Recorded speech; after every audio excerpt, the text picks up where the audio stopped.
Hello mga Kimlines! Tara, gawa na tayo ng cake.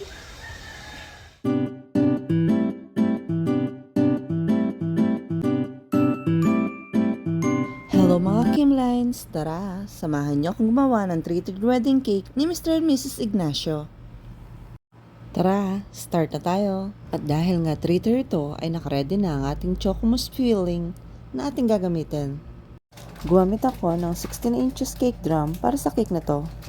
Naglagay muna ako ng glucose syrup bago i-assemble itong ating first tier na may size na 10 by 5 inches high.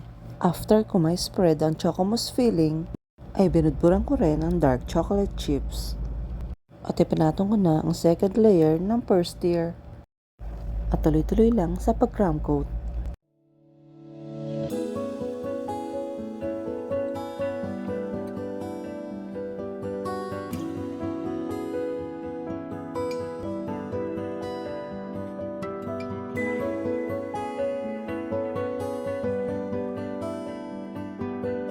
Andito na nga tayo sa second tier. Gagamitan rin natin siya ng cake board bago ipatong ang cake. And size 8 by 5 inches high naman ang ating second tier.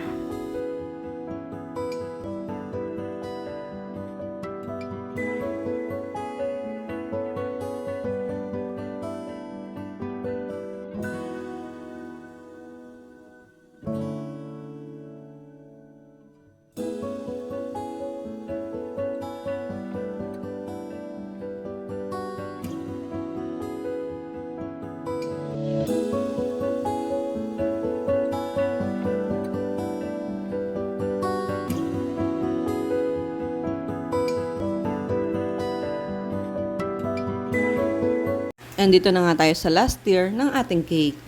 At syempre may cake board pa rin para pagpapatungan ng ating cake.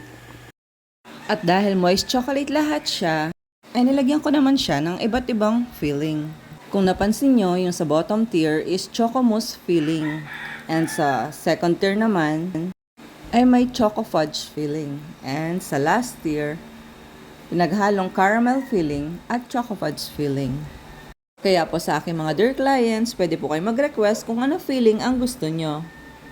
Kung gusto nyo feeling maganda, feeling sexy, feeling pogi. Charot lang. Kaya yan, tuloy-tuloy na tayo sa pag-crumb coat para naman makover na natin ang soft icing. You know, may nakapture ng ating camera na pogi. O, dito na tayo sa pag-cover ng soft icing using whip it ng Bakersfield. Ganyan ako nasanay sa pagpapakinis ng mga tiered cake. Lagi ako nag-start sa taas. At apple green nga ang request ni client. Achieve naman ang kulay, 'di ba? Ano sa tingin nyo? One of my generous client ang nag-order nitong cake na to. Maraming salamat sa patuloy na pag-order at mga advance payment. At yan, makinis na siya at konting hagod-hagod lang sa taas. O, next na tayo sa second tier.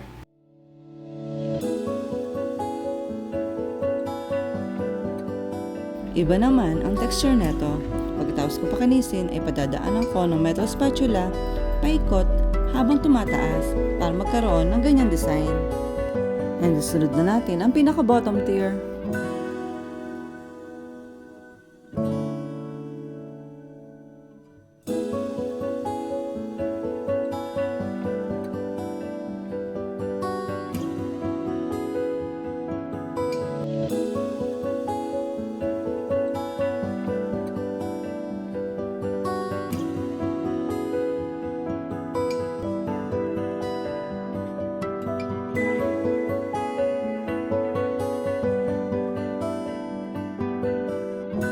Ito na naging treated cake na ready na lagyan ng mga design.